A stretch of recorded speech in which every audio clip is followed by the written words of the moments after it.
I really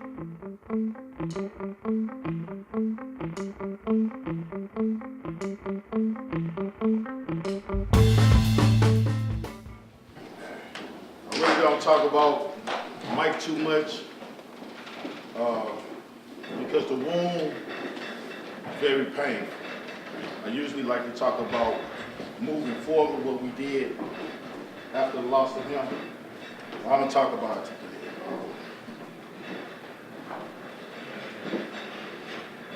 August 8th, 2014, Mike entered a store.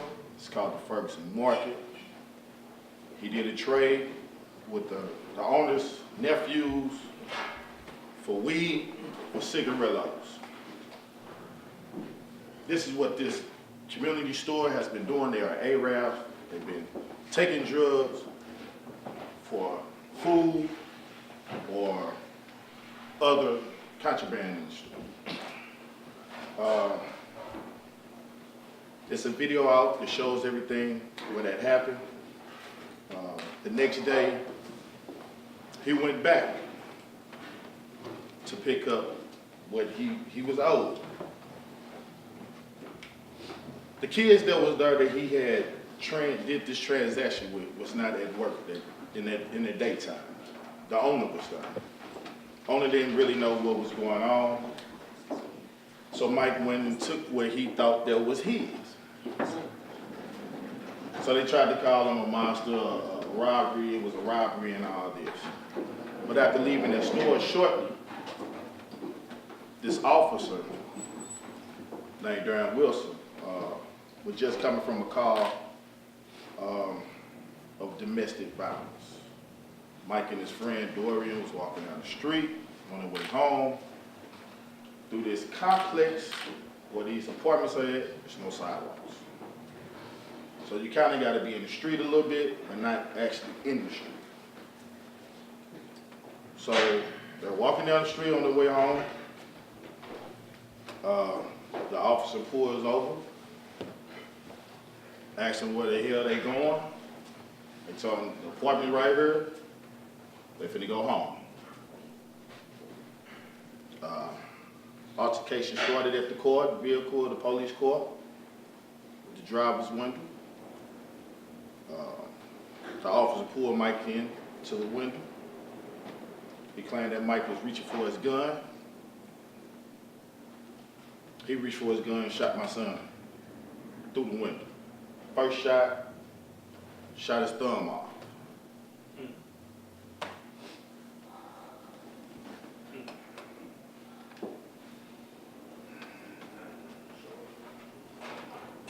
Any scared child is not finna stand there Come on, man. and boot up against the police Come officer. on, man. Come First on. off for him was to take off running. He took off running. He told Dorian, keep running, don't look back, keep running. The officer tells Mike, stop. Mike stopped. He fired 2 shots in the back of my son. One shot hit his lower back, other shot hit the back of his wrist. Back of his arm. He tells him to turn around, put his hands up.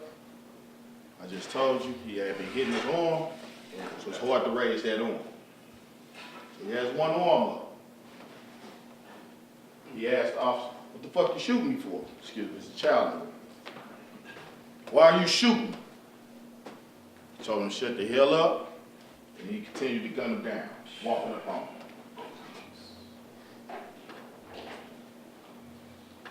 I had got off work early that day. My mother, she's real spiritual. She get funny feelings, she get funny feelings. If it's not with me, it's something that's going on with the family. She told me, I need you to go get Mike. I said, what's wrong? I said, I just got off work. Give me a minute, I'll have my wife fold his clothes. I'm gonna go get him in a minute, because he was over at his other grandmother's house in the Canfield Green Apartment. I finished helping fold the clothes. I dozed off a little bit. I get a phone call from his other grandmother. She calls and says Mike is dead in the street.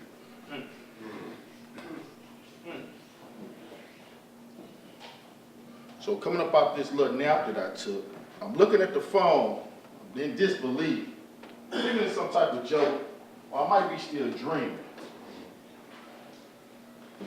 So I turned to my wife, I say, police just killed my son? She like, what? I said, the police just killed my son. We jump in the car. I don't even know where my mind was at. I couldn't even tell you how fast we was driving. All I know is my body was getting jerked.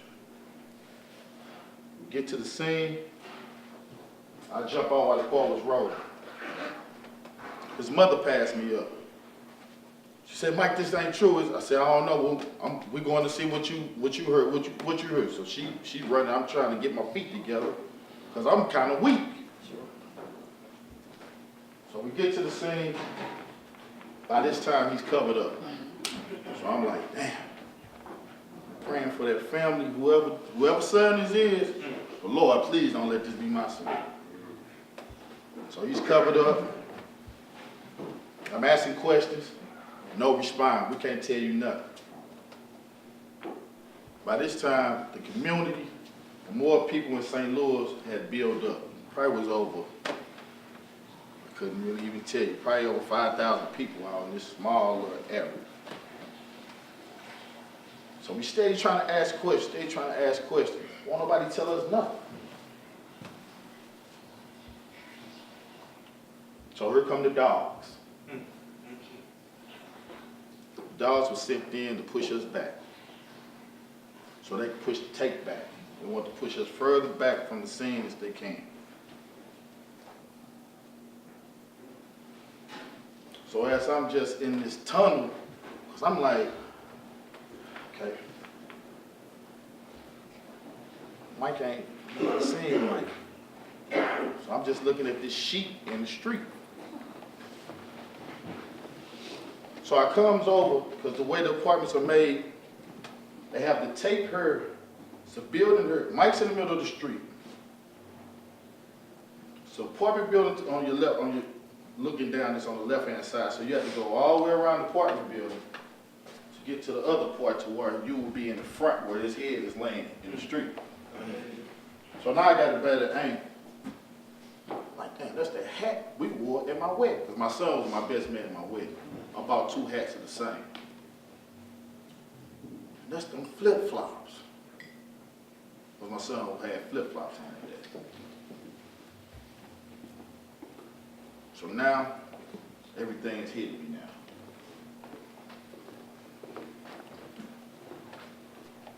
So now, it's all type of feelings. I'm scared. I'm angry. I'm just confused.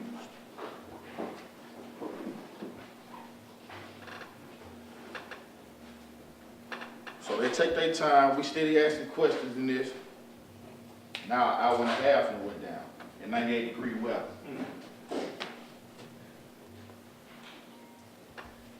So they still not telling us nothing. Not even letting us go, even identify the body or nothing.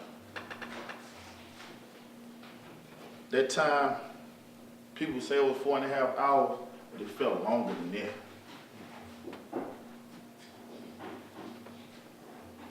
So now, this officer walks up, he talks to my wife and Mike's mother. He said, I don't know what's going on, but y'all need to get a good lawyer, because this shit ain't right. And this was a white man. So they out passing out waters to each other. Go ahead. This white guy came back and said, I don't even want to accept the water. I'm going to give my waters to y'all. So give the waters to the family. So by that time, I met Brother Anthony Shaheed. He's an activist, a Muslim out in St. Louis area. And he kind of pressed these folks and get some information. He told us personally he wasn't going to let this go. He's not going to never let this die out. This will never die out. He said, I know y'all don't know me. This not going to get swept up under no court. So he went and talked to the officers. And At that point, they put the sheet up, another sheet up. So we like, y'all need to get him up off the ground. That's Mike. Y'all need to get him off the ground. So the community in the back started firing shots. Boom, boom, boom, boom, boom, boom, boom, boom, boom, boom. Screaming up the police. So they stopped what they doing, took the sheet, put the sheet up, police get low. Now they go over in the corner. On the other side of the court, they get to conversating some more. Now this is some more time that my son is laying on the ground, 98 degrees well. So we like, what is the problem? Why are y'all not getting them on up? They like, shots was fired. We can't investigate this. We're not gonna do anything right now.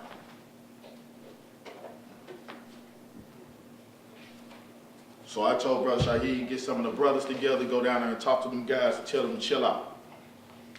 Go talk to them, tell them to chill out, so they get him up off the ground. We finally get Mike off the ground.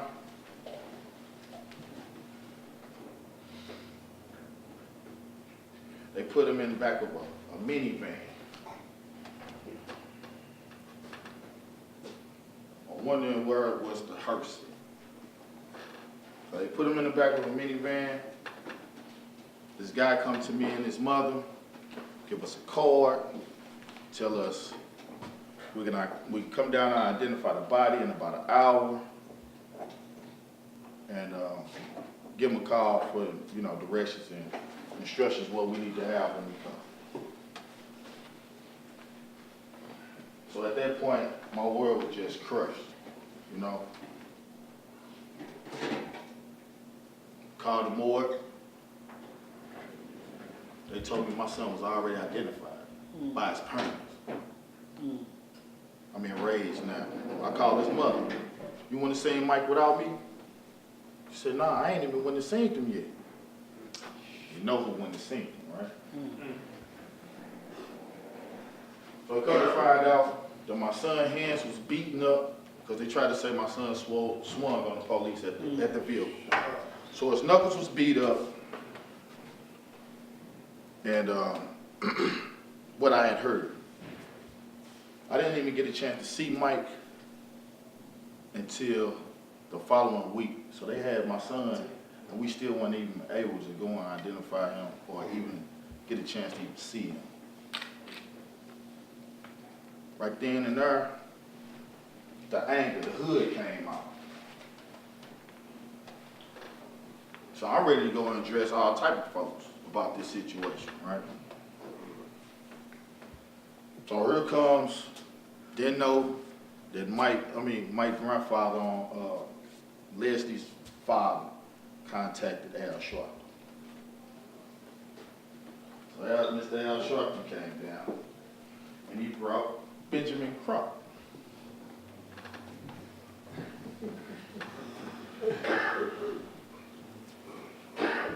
So in the mind state that I was in at that point, I just wanted justice. I didn't care what we had to do. Let's get it done. Let's make it happen. So Benjamin Crump and our attorney, The light-skinned brother? yeah. Oh, what was his name? I I don't know, blank too. his name Anthony too. But they got with the family. They got a chance to get Mike's body released, so we was able to get him to a funeral home where I was able to identify my son finally. We had a private visual for Mike at the funeral home, which was just for families and close friends. And then we had the funeral. I think it was televised. I can't remember. I don't know if anyone seen it, but it was a lot.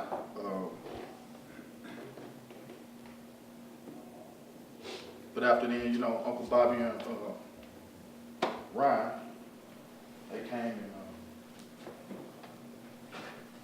to meet me, No, they came and met me before the front. I'm sorry. They came and met me and sat down with me and gave me words of encouragement. Told me that this was a circle that don't nobody ever really don't nobody want to be in. And it's a brother love. So if I ever need them, any time of the day, any time of the night, just give them a call. Like Andrew said, you know, there's a lot of people coming in the face of the family. It's hard to trust folks when you take something like that. I felt that they were genuine, but me personally, I was always a private person. I never had people in my business. But now with the situation that just happened in our life, my book is open. So I felt like I had to trust someone. But I thank you both for being there for the family. I can keep going, though. I don't need to tell you too much stuff. I just want to tell you a little bit about the disrespect. Go ahead. Go ahead. I'll tell you about the disrespect. Go ahead. How these folks are. Go ahead. 3 days after Mike had been killed, murdered, the company Cigarillo came to our family,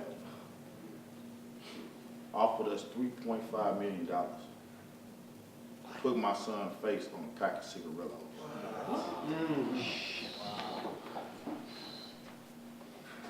Let's talk about the disrespect. I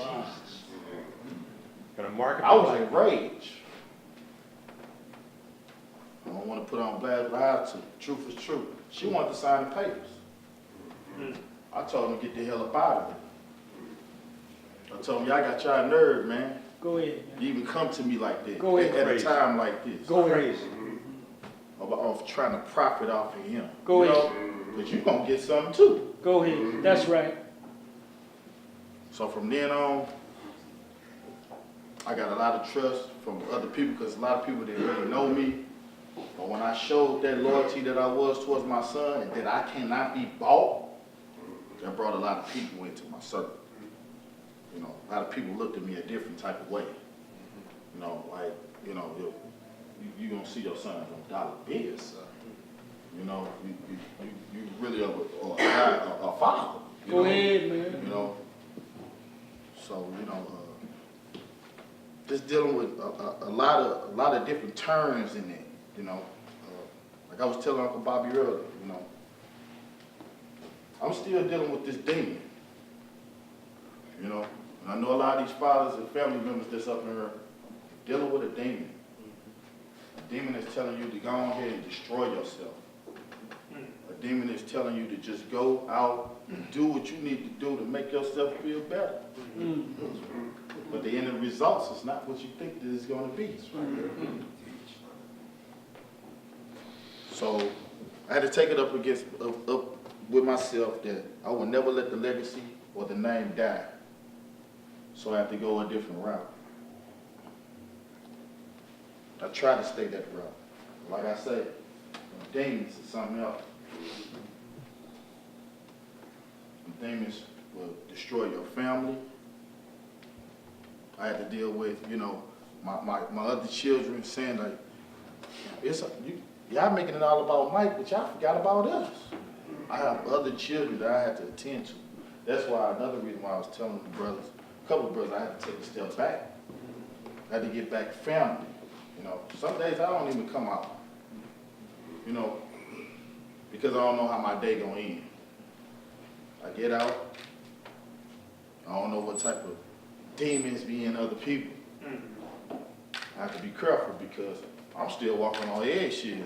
I'm basically still on the edge, Yes. ready to jump. You know. I don't take up too much of your time, but I'm glad you had this. Take your time. Take your time. I really need to be with other families and other brothers. I need, you know, I have a counselor, you know, I tell her all the time, she just be like, well, I'm gonna send you to somewhere, you need some pills. I don't want that stuff. Come on.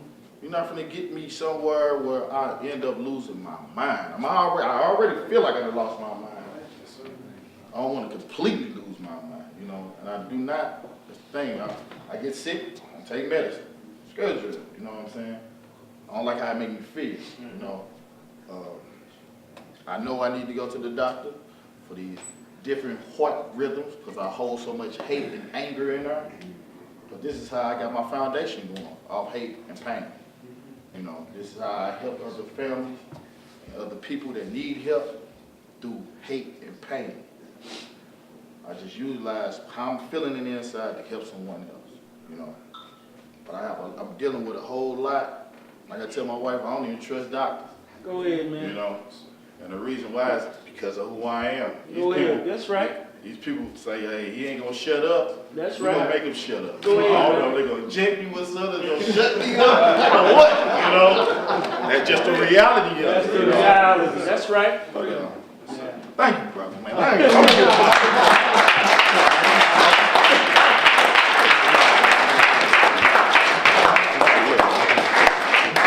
Thank you, Mike. Thank you. That's the longest you ever got, eh? Thank you for coming. You know, I didn't talk too much at first. And really, run my mouth a little there's another piece of Mike I'm going to share really quick with you. Mike created the Chosen for Change group. Because like he said, being on that edge, he realized that he could go this way or that way. Right. But he realized he was chosen to bring some positivity into the lives of children. Yes, sir. Right. You know, and even other fathers today. So was it last year, Mike, or 2 years ago? I think it was 2 years ago, Mike called a gathering of just fathers, right? Fathers that had been impacted to come out to Missouri. And this was beautiful, though. This was neat. So I'll tell you a little bit about it. But anyway, check this out. He had a big old house. It must have been about, how many rooms? 8 rooms in that house? It was 8 times. So we all stayed in that house. Some of us slept on the floor, some slept on couches, some had a private room, you know, but we was all in there together. And man, you know, which was a little different than this, he had some guys come out that allowed us to hit basically a punching bag or throw some kicks or some punches, you know what I'm saying? We had one of our fathers, brought his, what did he bring out there, 9mm or something? And tear some trees up, you know what I'm saying? But we had a great time together. That's what I'm getting to, you know. And Mike felt that not only was that going to help him, but it'll help those that needed to come together like that and bond and just have some relaxation. You hear what I'm saying? So I want to say thank you, Mike, because you helped prompt the idea of creating this.